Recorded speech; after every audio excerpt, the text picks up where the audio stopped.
So now, when I work on certain parts of a concept, what I like to do is I would like to zoom in and see it from up close. So the more detail I can see, the more detail I can put, and the easier for me it will be to work on this part. So what I need to do here is to make some lines like down like this. There will be not a lot of lines, but there should be a few of them. And also we need to put subdivisions in here. So let me see it. Yeah. So we have only one edge loop in here. I'll have to put a few more. So one more here.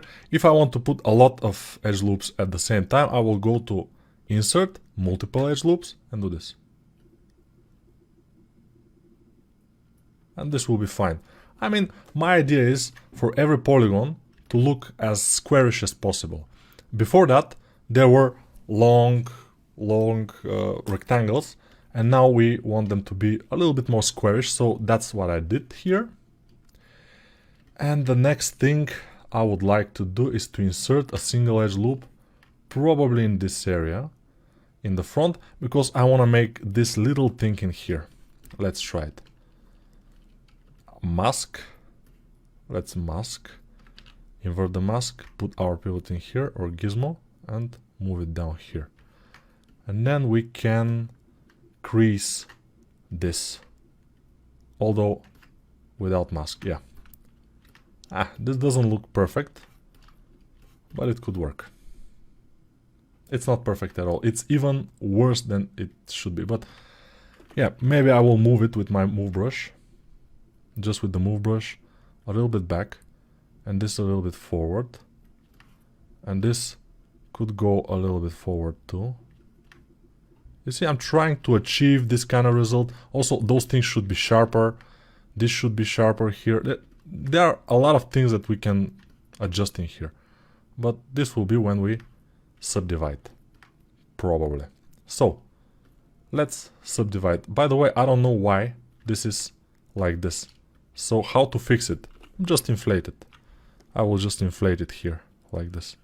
Just inflate this area, around this area, and then with the high polish brush, I will go over it and make it flatter, and then here, and then smooth. Oops, no, don't smooth it. It will be awful. So just inflate. Yeah, I know this is not something, and then smooth a little bit, and it's not the best, but it's not gonna bother us, I think. So let's continue. I will now subdivide it. How? We have the dynamic subdivisions for. I will apply them, those dynamic subdivisions. So from our fast menu, I applied the subdivisions, and now we have this. Okay, now we can make this a little bit more round in here. I will smooth this. I will try to smooth this. It's not possible. I will try to smooth this in a lower subdivision. Okay, now it's better. We don't need super sharp corners anywhere. The super sharp corners are not good for us. We will not want them. So be careful with the super sharp corners. Even if we have a blade like a knife or something, we don't want exactly super sharp corners. The super sharp corners will not give us any what? It will not give us specular, and specular is what we want. We want to be known that there is a corner in there, but with specular. And here we have a sharp corner also, which is not good, and we will hopefully kind of try to fix it by just pushing like this with our damn standard brush, and it's not gonna work as good as we want. So now our geometry is obstructing the things. So what can we do here? We can try and dynamesh this. Let's try to dynamesh it. No. Okay. This is not good because it's dynamesh is too, because the geometry is kind of messing with our way. We want to sculpt this, we want to make it nice, and the geometry is kind of getting in our way, so we have to fix this. I will del lower first, so we don't have subdivisions. Then I will dynamesh with a little bit more, like 200 and something, Dynamesh, and now I can smooth. Now I can do whatever I want because Dynamesh allows me to do so. Make sure you have symmetry, by the way. If you don't have symmetry, this will not be exactly good. I will use my high polish brush. I will use my pinch brush here. I will try to... Yeah, high polish brush is very important, of course, like I told you. We'll always use it.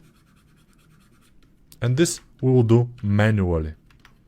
I know it sounds a bit scary, but sometimes we need to jump into the deep water. So we will do it as a sculpture, which is doing, for example, sculpture from clay or from wax. How he will do it? Just manually work, and do it. Sometimes more complicated forms like this, we have to do them manually. There is no super easy way to do them, like something that will cut the time or the effort. We just have to do it. So from exactly the side view, I will move this down. I'll adjust some things so they will look more like in the concept with my move brush I'm doing now. I'm this. No, I'm doing this now. Or I'm this. I don't know. You will tell me if you know better. Yeah, sometimes my tongue is getting kind of wrapped up, which is normal since I'm working and speaking at the same time. Most people cannot do this. It's not very easy. For me, it's pretty easy, but even I sometimes get confused, which is normal, and you have to understand me. You have to try that. Try to record yourself on the camera with the means of putting this recording into on internet for people to see it, for all people to see it, in your Facebook page, for example, and just try to speak and work at the same time. I will tell you what my setup is. I have now my OBS running. OBS is the thing with with which I'm recording. It's a free tool for recording, for streaming, a lot of things. It's called OBS, just OBS. So, open OBS, just install it, open it, and adjust the things so you have your screen and also your camera working, and try to work and speak at the same time about what you're working, what you're doing, what you will do, or some other stories even. And you will see that it's not exactly the easiest thing. Yeah, OBS is now working. I'm now recording. I have, of course, a little bit of a more professional technique here. A microphone and camera. The camera is, I think, Sony. It's Sony. Definitely it's Sony. But what exactly Sony it is, I'm not sure. It's a camera. It's not a web camera. It's a camera for pictures, but it's not web camera for sure. It's not. Because web cameras cannot produce this kind of quality. Which I need. I need quality. I don't need quantity. So now with my move brush, big move brush, I will make sure this here is a little bit more like the concept.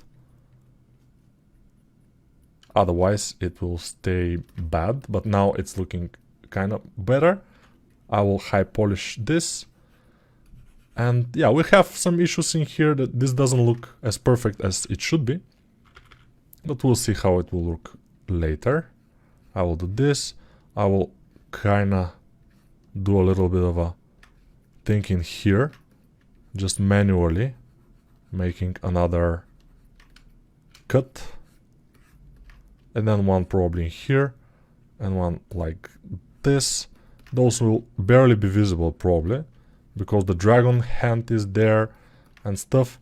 But if we make even things that are barely visible, but still visible, if we kind of make detail in there and make sure that they look fine, then people who are watching our work and people who understand how these things works, which are art directors and producers from game companies, they will see that you have a thing for the detail, that you are careful in your work and you can work from concept, and you're doing even better work from concept. For example, if you do the 3D and it's better than the concept, it's looking better than the concept, of course they will kind of want to hire you, because for example they have a great concept artist and he's doing great concepts, but your work is better than the concepts, so your work will be even greater than this artist.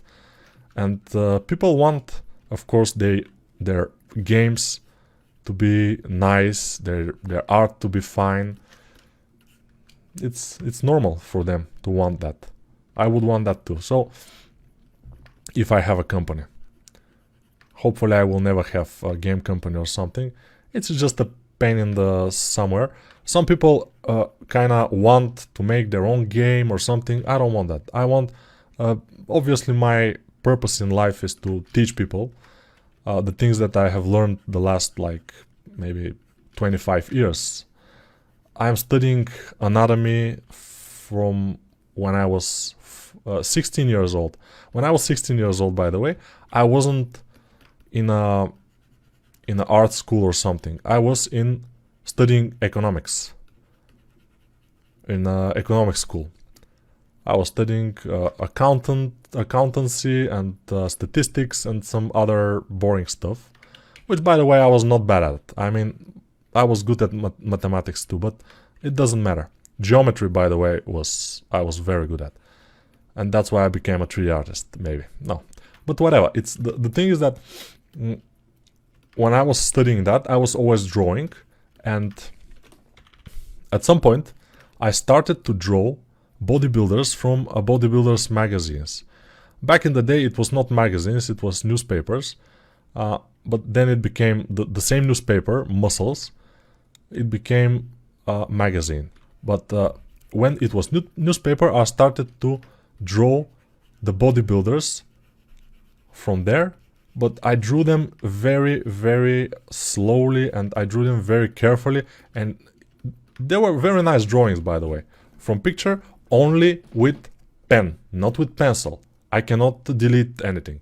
I drew them very carefully with the pen, very lightly, and then I go over it, and then I made shadings and everything, and one drawing took me hours, like few hours. This were one of my first kind of very slow and nice things. And then I realized that if you put more time into something, it gets better. And yeah, I know that now also. And back in the days, I thought that those drawings were very nice. I have to find some in my home at some point and probably show it to the world. But they were from pictures. But to draw from picture muscular man, which has all the muscles kind of visible, it's very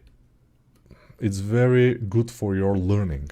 You are learning a lot from this, and I learned a lot from those drawings. I made like few of them, like 5 or 6, I'm not sure, and then I'm not sure where exactly are they now, which unfortunate. Hopefully I will find them someday, and I'll be able to show you. Maybe I will put them in my Instagram or something, we'll see. But the idea is that this was when I was 16, and after that I studied BAMES. I did just study illustrations, just sketches on BAMES. I studied then on other guys, and I seriously started working on my anatomy skills again, maybe like 5 years ago, when I made... Be careful, I will show you what I made 5 years ago. I think it was 5 years ago. I'm not exactly sure, we'll see. Let me see when I uploaded it. I uploaded it 3 years ago, but I think I made it at least 5 years ago, this guy.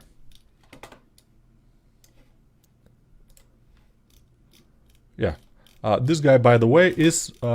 I watched anatomy of... Which anatomy was that? Bridgman, yeah.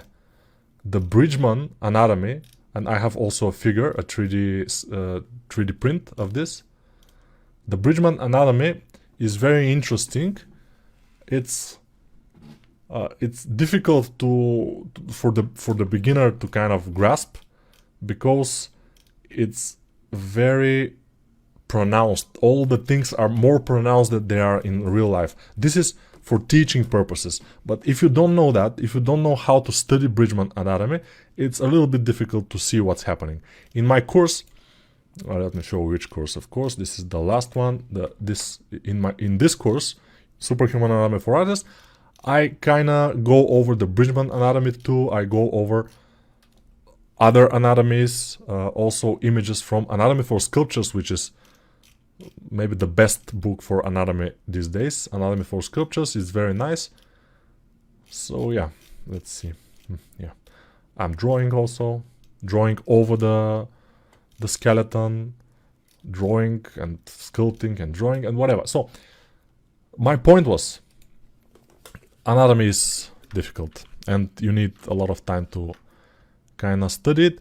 And at the end, now, if I don't do anatomy studies, or if I don't do anatomy for a few months even, and I get worse in anatomy, and then I have to start again studying it and stuff.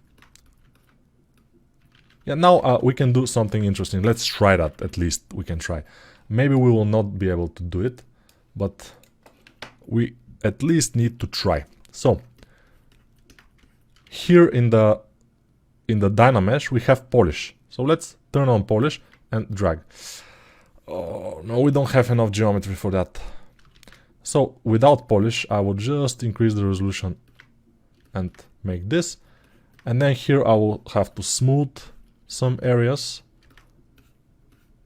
And yeah, I'll have to just with the dump standard brush, just to go and make sure this looks, be careful not to make it jagged. So this is very important here, to make this thing, this line for example, curving and going here. It's not good now, but with move brush from the side view I can make it work a little bit.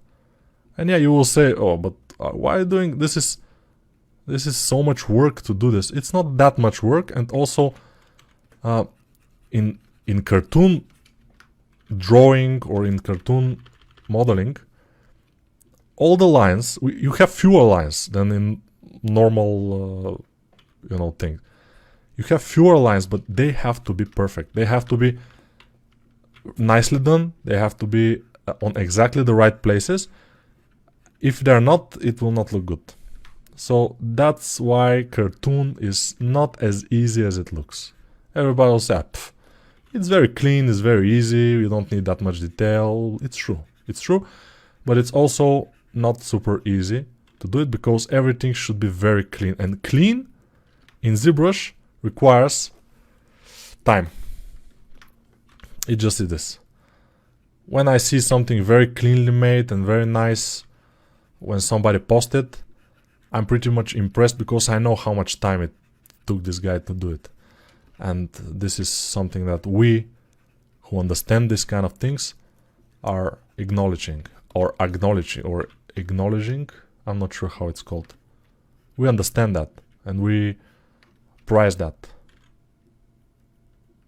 We price it. How do we price it? We make sure it costs money. Alright, so do we have time? Yeah, we have a little bit more time. And I will just speak a little bit more gibberish or bullshit. Yeah, let's not say bullshit. This is not a good word. Bullshit. Why are people using it? It's a bad word. So, you see, this is going here. This is going backward. So I'm trying to make it go backward like this with my move brush, with big move brush. That this is going like here. But I will dig it a little bit more. And maybe I can make one like this and just pinch the top of it. And maybe I can make one also here and just pinch the top of it. I'm not sure that this will work and this will be good. I'm just trying a few things. But yeah, I think this is gonna be fine. This is working fine already. If we need, we can go back and do a little bit more on this. But yeah, this was a part that I was a little bit concerned about. Now it's looking kind of nice, so we can continue. We have more work on the wings, not so much by the way, a little bit work on the wings, and a lot more work on the helmet, and also kinda here we'll have some work to do, but hopefully we'll be able to do it and everything will be fine.